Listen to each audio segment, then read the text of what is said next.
Well, good morning to all of you on Thursday, the 30th of August.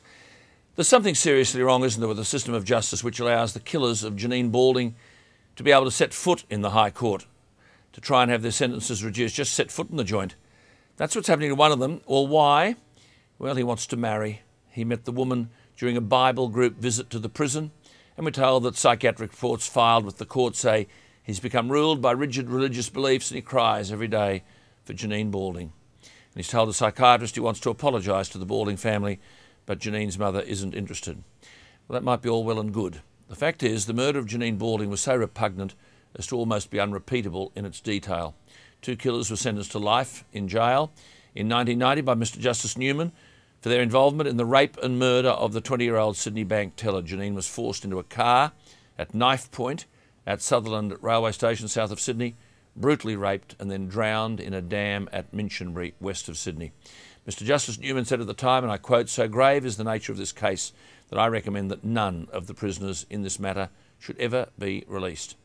Well, the two killers appealed against the severity of their life sentences in 1992, and they asked the court to quash their life sentences and set a fixed term.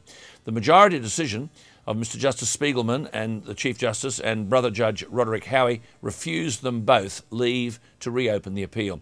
Indeed, Mr Justice Howie said there was no unfairness or injustice in the sentences imposed. Well, the law being the law, seemingly biased in favour of the criminal, one of them is off to the High Court. Why? Well, he's been granted special leave to take his case to the High Court because a staple was missing in his file. You heard it. And his lawyers will argue that the failure to staple the Crown indictment to the court file means his unsuccessful 1992 appeal was never finalised. So now we've got this business about he's ruled by religious beliefs, he cries every day, he wants to get married to a woman he met during a Bible visit. All that's terrific. But this bloke murdered Janine Balding and her parents live with that every day.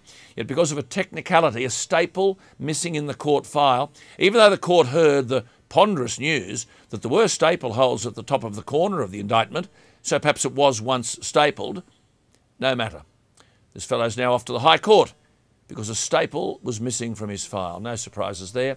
It's called justice these days, or should that be discredited justice?